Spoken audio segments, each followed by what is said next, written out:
I was saying yes. And that's, that was part of being that, kind of being ready to seize the day, carpe diem. And for me, it just, it kind of fitted with the whole idea of why join CARP, why even, kind of go down that whole, kind of road. There were other reasons for it in terms of, what I was looking at in terms of life. At that time, just to give you the background, I was working already in a film production company in Soho, which is like the kind of main media hub in London. And already by then, I was 19. I was already making music videos. I was making films, short films. I was doing things like commercials for TV. And this was a time when, there was a lot of money in, for example, making commercials, like much more than now. And even making, music videos, the budgets were ridiculous. And so I was working with these companies, I was making stuff. And already by that age, because I was just ready to kind of get going, I was, looking at just learning as much as I could in terms of film. And film was very much my passion. And I knew from basically the age of 16 that I was going to do something in this realm. And essentially, it's because I saw film as like the art of all arts. It brings together literature, design, of course, cinematography, costume design. There's all kinds of things that you can do within just that one idea of making a film, which is, like I said, the art of all arts. And so, I explored that, and I was doing relatively well. But at the same time, I could see that people around me, in terms of like, those who are much older and established in the industry, a lot of the time, what they were doing are just waiting for the Friday night.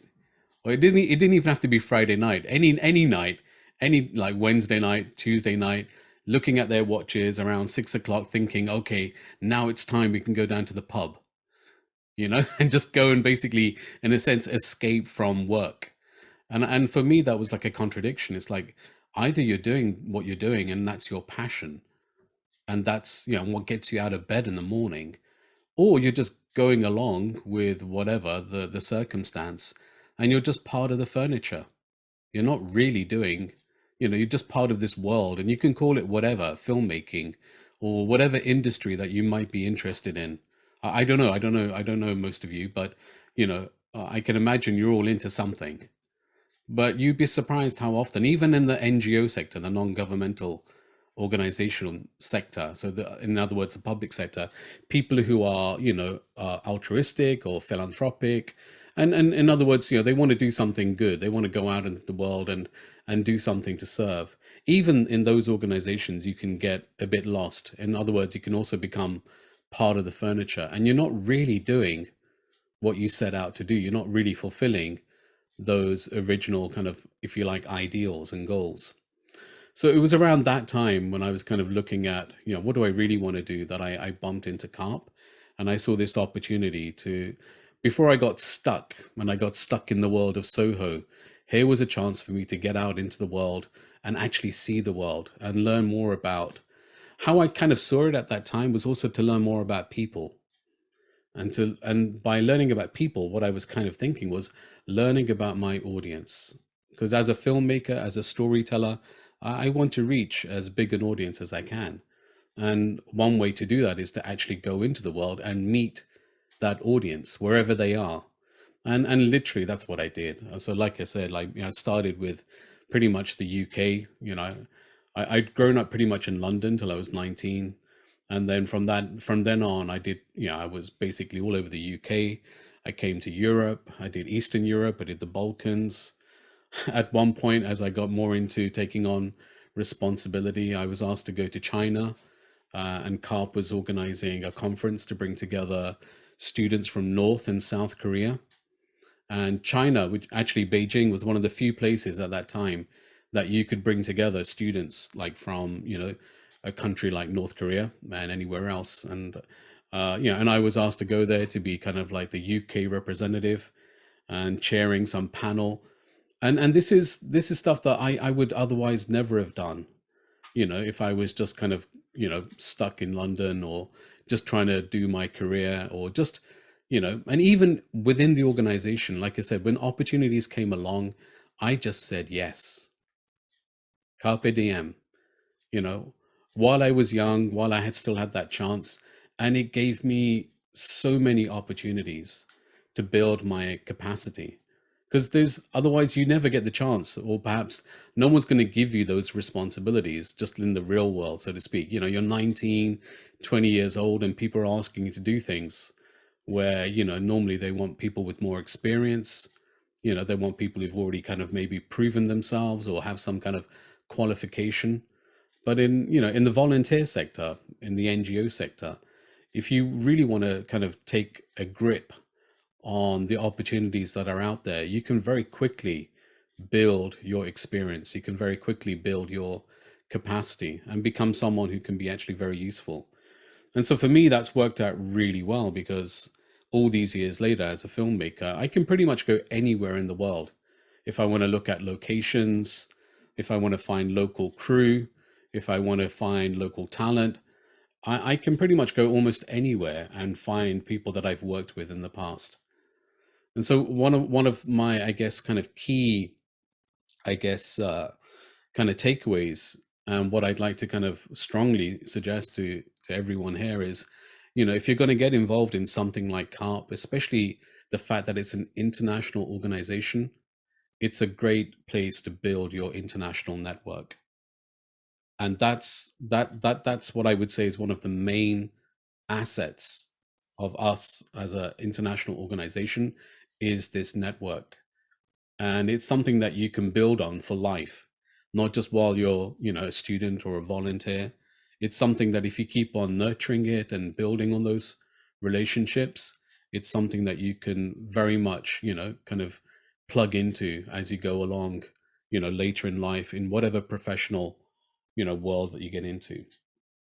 So like I said, you know, I took the opportunity, carpe diem. I traveled the world pretty much for free. I built a pretty extensive network, which I still use to, you know, to this day. But, you know, I kind of want to give you that kind of bigger picture, but at the same time, I'd like to share with you in this kind of 20 minutes or so, some of the kind of more deeper reasons for why I went on that path.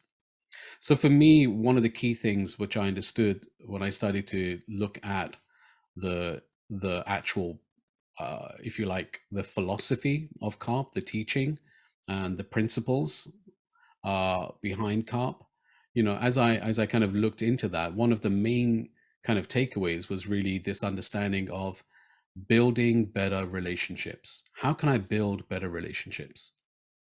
That's it. You know, and a lot of like those universal principles, a lot of those kind of ideas, as much as they might be connected to kind of scientific ideas, you know, for example, you know, like in terms of, you know, the idea of give and take, or the idea of universal prime energy or force. These are really interesting concepts if you have a chance, if you've not really had a, you know, an opportunity to look at it. But a lot of those kind of ideas, in, you know, ostensibly on the face of it, it might look like it's about science, but actually it's all about relationships, you know, and how to build better relationships. So when you're looking at the idea, for example, of, you know, looking at the idea of the family as a school of love, and how does the dynamic of a family work, you know, and what are the positions within that family, you know, and the way that we kind of present that, the more you kind of look into it and the more you kind of get a sense of it, it's actually giving you the tools, hopefully in life, that you can then build better relationships with the people around you. So for me, that's the key. It's not just about like, oh, it's a principle and, you know, you can take it off the shelf. It's about taking the principle and applying it in your life, the application of those principles. That's why CARP is, I guess, called the research of the principles. It's not just about studying in an academic sense and then that's the be all and end all. But once you've researched it, how do you then apply it? How do you then take it forward and put it into the real world and find an actual, you know, experiential learning that comes then from that, and not just an intellectual, you know, kind of learning. So, you know, one aspect of that is, you know, within CARP, you know, there's probably going to be opportunities, just like I had, I did all kinds of projects. I remember doing a a project on a North London campus where I got fish powder. Like this was literally powder, a bit like, like flour that was made from fish. So it was pretty kind of disgusting stuff. But at that time, we were kind of looking at the idea of fish powder as a solution for world hunger. So it was an interesting concept. And I thought, let me get some of this fish powder. And I took it onto North London campuses and I was making pizza with it. So it was the strangest pizza you probably ever tasted in your life because it was it was like a margarita pizza made out of fish powder. And I just thought, yeah, let's just experiment and do something with this just to see, what people think. And it was just a kind of, of course, students love food. Any event that you do, if you got free food, then pretty much they'll come, right? So that was my kind of like, that was my kind of way of getting people through the door. Hey, free pizza. But then actually, I wanted to talk about issues of world hunger. It's like, great, we're in London, we can have pizza. But what about places like North Korea where there's a famine going on? I mean, this was back in the 90s. And actually, probably right now, there's again, history repeats itself. There's now very much a danger that there will be a famine in North Korea again. But the point is, like, these were all opportunities to do something in terms of service, to kind of put into practice the idea of living for others. I wanted to do that in a real way and not just, in some kind of concept. But all of that was preparation for later on. I knew that as I was doing these projects, building those relationships and getting that opportunity, for example, to be a mentor or to be a team leader, for me, all those opportunities were like, okay, this is preparation for in the future, like, how I can be a better, for example, elder brother in my own relationships, or in your case, perhaps as an elder sister, you know, or a better elder, friend. Uh, and then for me, even at that age, although I was 19, 20, I was actually thinking ahead. I was thinking all of this is preparation for me to one day be even a better father, because what I'm learning is how to look after people, how to take care of people, how to understand, how to empathize, how to be compassionate. These are all things that you can kind of grasp when you're practicing the ideology of service, of living for others. And that is the foundation for you to understand ultimately the ideology of having a marriage or being blessed in marriage. In other words, the ideology of the blessing. Without that foundation, you're going to struggle. Because if you haven't learned to do that, in some capacity, then once you get into like those very important and committed relationships, you might struggle to actually, put yourself on the line for someone else. In other words, ultimately living for the sake of others in terms of like your family, those people closest to you. Because for sure there will be times when you might feel like, oh, this is too hard, or I can't do this anymore.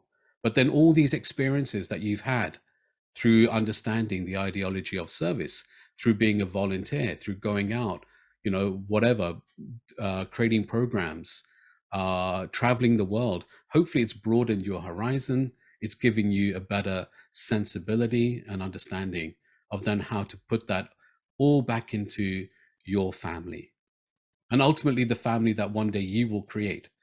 So for me, one day when you create your family, that will be as someone who considers themselves as a bit of an artist or as a creative thinker, your family will be your greatest work of art. That will be the place where you bring it all together. So this is the time to put together the colors, the toolkit for you to be able to create that amazing, wonderful, beautiful family in the future.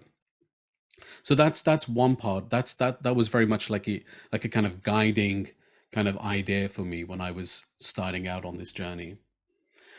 And then within, as you look at the kind of the principles within, like the CARP philosophy and understanding, there's also some like actual case studies. So, there's a whole chunk where you can look at understanding building better relationships, but then there's a whole aspect where you can look at case studies. In other words, look at what other people have done in the past. What are those, footprints that they've left behind that we can learn from. How did they do it? How did they kind of achieve some kind of level of greatness, of some kind of, perfecting their character in some way? We can see that through case studies. And then ultimately, through understanding, I guess, this idea of not just how you can develop yourself, understanding the idea of, okay, what can I learn from those who've gone before, but then also knowing what is the providential time that you live in and what is indeed your providential purpose. What is it that you are called to do in this world at this time, in this amazing time that we are actually born in? Regardless of all the difficulties and struggles that are going on in the world, this is an amazing time. And it is your time. And what are you going to do with it? What is that providential purpose? And once you have that, once you have a sense of that, then it's up to you to run with it. So for me, it was about making films, not just for the sake of making films, but for me, films in terms of stories. And stories really do impact and can change the world. Plato said, like thousands of years ago, Plato said, those who control the stories control society. So for me, the idea of making films is not just something glamorous. It's not just something about fame or making money or being some kind of like celebrity. It's got nothing to do with that. For me, it's about living for others. It's about saving lives. What more or what could be more important in your life to do? So I really believe that no matter what you do, like whatever, kind of career or whatever profession that you go into, you can pretty much, approach it with a similar kind of idea that you're not just doing it for yourself, that ultimately you're doing it, so that you can actually reach out and in some way, leave the world a better place than what you found it. And so CARP was very much, the kind of the starting point for me in building that reality in terms of what I do. And, like I said, you research the principle. There's just so much. If you really go deep into it, there's so much profound insight that you can get from it. So one of the things that I really liked about when I kind of started to understand more about the ideas behind CARP was this idea that, God is like an artist. God is not just like some kind of figurehead in the clouds or something. God is like an artist, and creation is his art. And human beings are therefore also called to be co-creators, also as an artist. And whatever we create is also our creation. In other words, it's a reflection of us. So like I said, your family is your greatest, creation, your greatest work of art, because it's ultimately going to be a reflection of you and your husband or your wife. You will be reflected in the eyes of your children. That is your creation. But in the same way, you have then the idea that everything you create is a reflection of you. Everything that we make is in some way a mirror of who we are. And therefore, everything we do, every single act of every single moment is a moment of creation and recreation, recreating yourself. Today, if you're feeling down, recreate yourself, pick yourself up, put yourself back on the horse and keep on moving.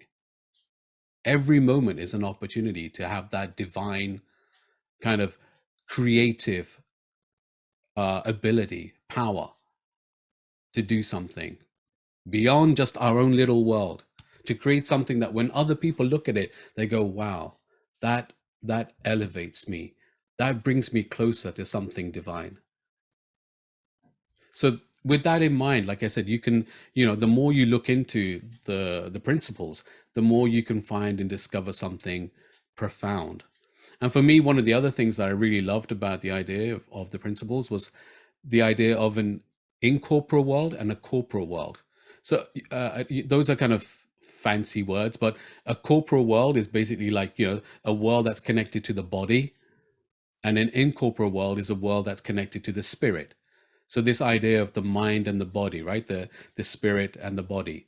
And I really like that idea that even when if you look at it from the very kind of starting point of creation, when God creates the world, he first creates an invisible world.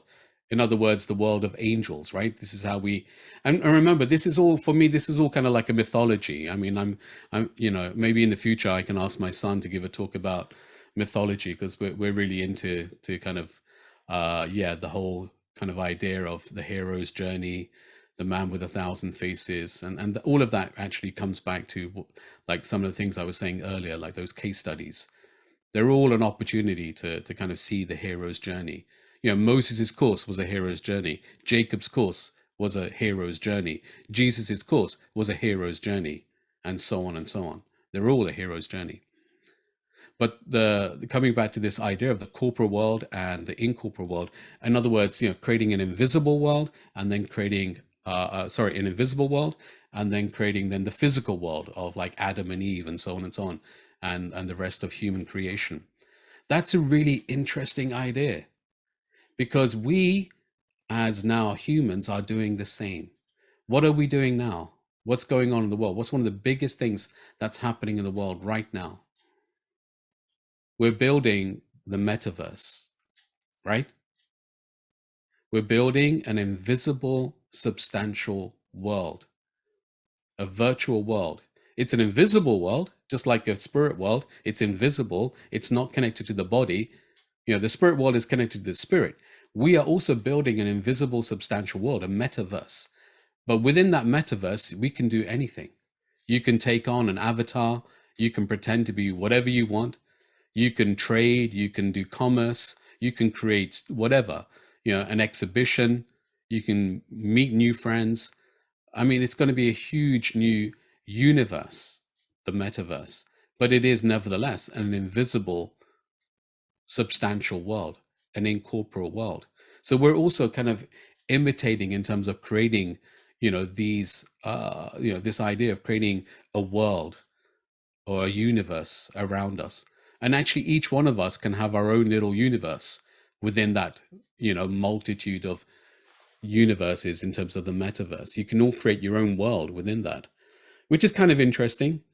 But just like in the original spirit world, it's really important what happens there, like at the beginning, the characters that are established there, because it sets the tone, it sets a pattern for everything that happens then in the real world.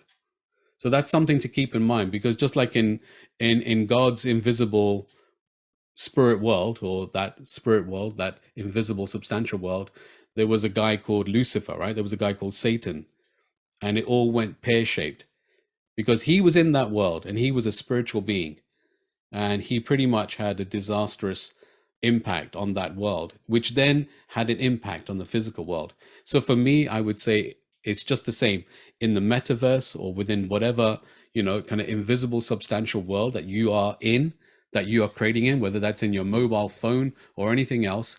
Be aware of what's going on in there. Be aware of the characters that you're bumping into, because if you're not switched on, you can very easily end up being led down a path where, things fall apart.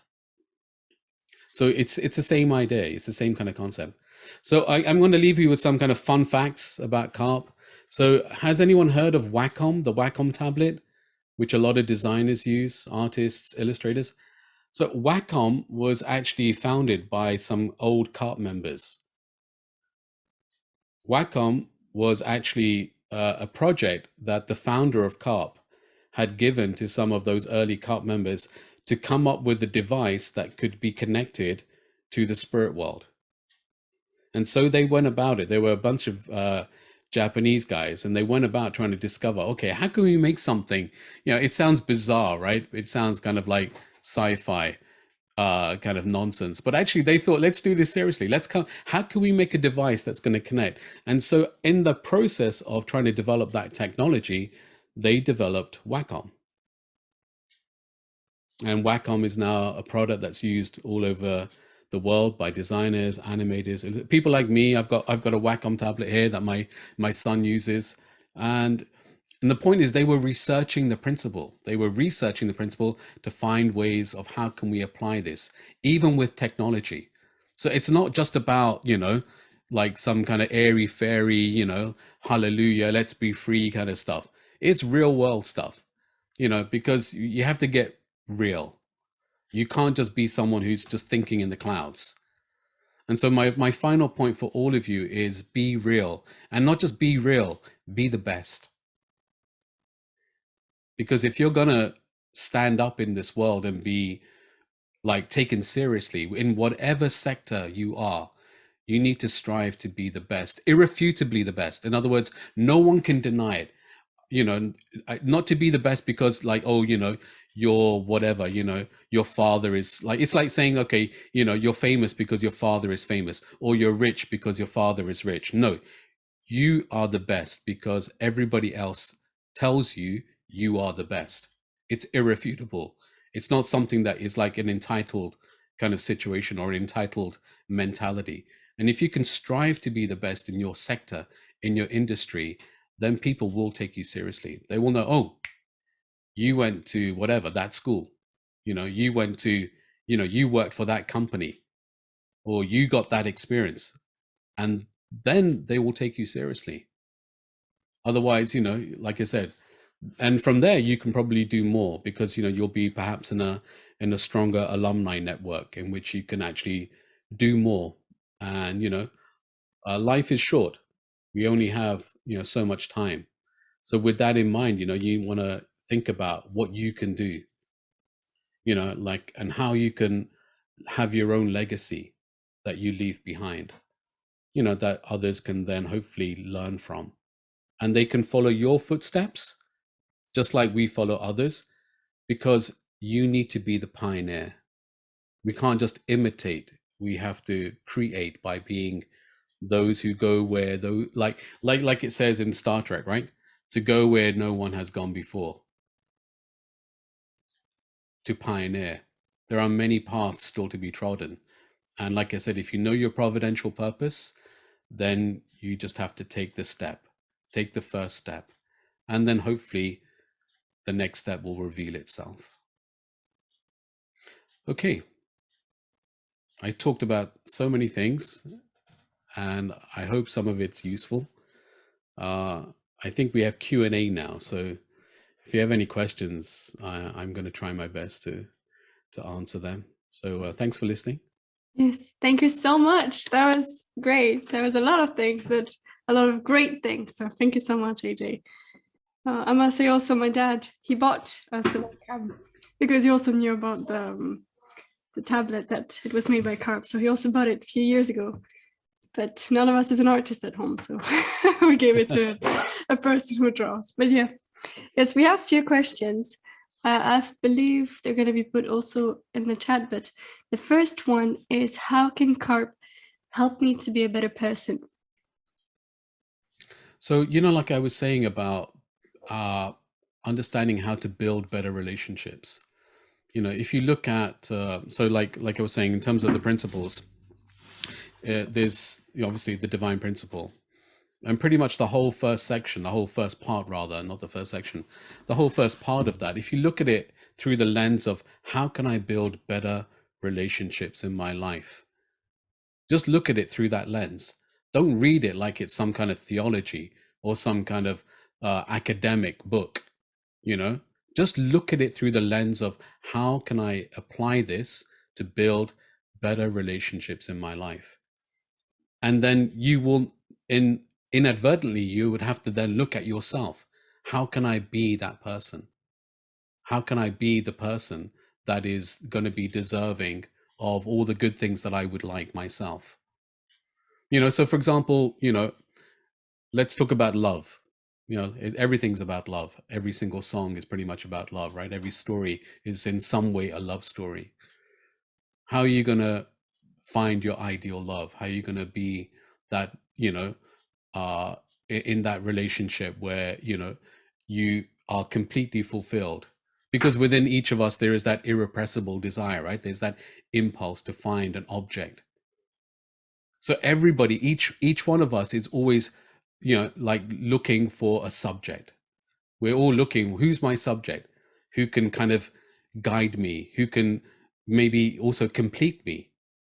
Because without that, I'm kind of lost. I'm just in orbit, right? I'm in orbit, but without a center, without a subject. So we're all constantly looking for the subject. Who can be the subject in my life? Be the subject.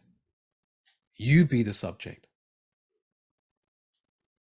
You want to have the most beautiful woman or the most beautiful, handsome husband. You want to have the most amazing relationship. Then think about it first. How can you be the best man or best woman that you can be? How can you be the best husband or wife that you can be? How can you be the best father and mother that you can be? Even ultimately, how can you be the best grandfather and grandmother? If you start thinking like that, you become a better person, because you're not just thinking about the here and now. You have a vision for love, not just for yourself, but it's a vision that starts with you as the subject, because you're prepared to do that. You're not just waiting for someone else to come along and fix you. And then that person you'll find that person, and you will come, and you'll, in that way, in the dynamics of a relationship, even like I have a family with 6 children, and they're aged between 20 and 12. So in any kind of family, you will find there are different kinds of, kind of positions that we take. But in a school of love, in the dynamic where you have that vision for love, even the youngest person can be the subject. So even my youngest son, because we can all unite in order to protect and be there. Like, even if we're like ordering food, like what are we going to have on a Friday night? Many times I'll ask my youngest son, what do you want to eat? Because you're the youngest. Right now, you're the subject. Whatever you say, that's exactly what I'm going to do. I'm not going to decide as the father. I'm not going to like let even like maybe some of the elder one. I'm going to let my youngest, because in that moment, he's going to be the subject. And I want him to feel that, yes, he's included. And actually for us, it's very easy to unite with him. What if he says we want Domino's pizza, Domino's pizza. If we're having KFC, KFC. All right. Yeah, because he's the youngest. Who's going to complain? Who's going to argue with him, right? He's the youngest. He's the baby. He becomes the subject. Yeah, sorry, we have many other questions. So Okay. And if I can also ask maybe shorter quick answers, but Okay. Thank you so much. And next we have, how did you combine your film career and CARP when you were young, and how does it work for you now? So, as I mentioned, around the age of 20, 21, I kind of went off and traveled the world. So I was while I was traveling and volunteering, I was making documentaries for the various organizations that I was volunteering with. So there was an organization called Religious Youth Service, which is affiliated with the movement and within CARP. So I was in places like Croatia, where we were restoring a clinic just after the war, and I was doing my best not to get blown up by mines, which were literally like the army had to come and kind of section places off. But all the time I was thinking about it in terms of I'm here, I'm a filmmaker, let's make a film. So I was making little films all the time. So I didn't kind of stop making films. I didn't stop being a filmmaker. And the times when I couldn't make a film, it was literally, so there were times, for example, when I was fundraising and I was making funds for projects that I wanted to support. And those are the times where although I wasn't making a film, I was thinking like a producer. I was thinking like a director. I was thinking, although we're here, we're basically sitting in a van. There's about 8 of us or 10 of us. We're going to go somewhere and try and make some money. But actually, this is my crew. You know, this is my sound recordist, this is my lighting cameraman, this is my gaffer, this is my grip. And it's my job as the captain of the team to motivate and guide these people so that they have a united vision of, at the end of today, we're going to make €1,000 or whatever it is, our goal for that day. And that's making a film. Why? Because it's bringing together a team of people with a united vision. And if you can do that in those circumstances, then you can also apply that to when you're making things like a film. You're bringing and uniting people together with a united vision. So for me, everything I did was filmmaking. That's how I thought. Even if it wasn't directly filmmaking, it's like, this is an opportunity for me to learn something that's going to help and guide me in the future when I'm on set. I'm working with I've been on a set with a film crew in India. You know, if you're a producer on a film set in India, you literally have a crew of about 200 people. You know, there's a lot of people on your set. Yeah, and there's no health and safety. There's, you know, you're taking equipment over the rapids. There's not even a life jacket. You know, you've got all this expensive equipment. I can show you the pictures if you want later. But the thing is, that's when all those lessons that you learn from fundraising and being on the front line, understanding how to guide and motivate people, is going to come into its own being, its own fruit. All those lessons are then going to kick in, and it's going to allow you to then do what you're doing. So like I said, if you apply it in your own thinking, then everything is filmmaking. Yes, thank you. And then we have one final question.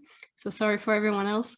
But we chose, by serving others, how can I overcome resentments, like not receiving praise or even facing opposition from others? Right. Yeah. Good question. So anytime you do something where you are going out of your way for other people in whatever capacity, you might do something really great and big, amazing, might be like some big event, or you might just even do something small. But for whatever reason, you feel like, oh, I wasn't appreciated. You know, nobody recognized me. Nobody gave me some kind of medal or certificate, right? And you know that, oh, I worked so hard. I was volunteering for years. I didn't even get paid any money, la, la, la, la, la. You can start to think like that and feel like, you know, you're basically, like I said, not appreciated. That's why it's important, anytime you go out of your way, anytime you live for the sake of others, and you go on that swing where you have a bit of a high, right?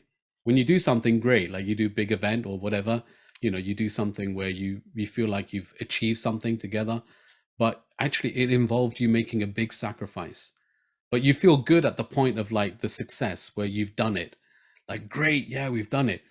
That's the point where you have to check yourself and be careful. Because if you're not, you're going to swing all the way back the other way and start getting resentful. Like you know, like the question says, start feeling like, oh, nobody said this, nobody gave me that, no, whatever, all the things that you'll go in a complete backswing. So that's the point. When you find yourself in that moment, check yourself, take time to reflect, take time to go out and, you know, process what you've done. Don't let yourself go on that backswing. That's the time where this is the case with all volunteer organizations, all kinds of NGOs, all kinds of religious groups. You know, the retention rate is always gone. The retention rate is low because people go on a backswing and then they feel like, oh, I can't do this anymore. You know, you can join the Hare Krishnas, right? And feel like, oh, I want to be like a Buddhist monk. You know, I want to live my life in some kind of, you know, ascetic way. I'm going to shave my head. I'm going to become a vegetarian, la, la, la. I'm going to, you know, become abstinent and blah, blah, blah. You could do all of that stuff. But then at some point, it's like, you know, you go on a backswing and you think, I can't do this anymore. I want to have a hamburger. You know? you know, as much as like Hare Krishna, Krishna Krishna, Hare Krishna, Hare Hare, it's like, man, I just want a burger, you know? And when you're in that moment, it's like, yeah, forget this. I'm out of here. And that's the backswing. It's like, you know, if you don't check yourself, then it's very easy to slip out. So yeah, in the point is, know when you're at that point so that you can put the brakes on yourself. Because it's not always going to be the case that people are going to come like you know, giving you praise and giving and saying thank you. A life of living for the sake of others is a lonely life. It's a hard life. I'm not going to kid you. But it's a glorious, profound, and, I think like the founder of the movement, he didn't set out to live a kind of, some kind of luxurious, kind of life full of praise. He wanted to live an extraordinary life. And that would be my challenge to all of you is, if you're going to have a quest in life, have a quest to live a life that's extraordinary. Wow, thank you. You mind blown me in the end.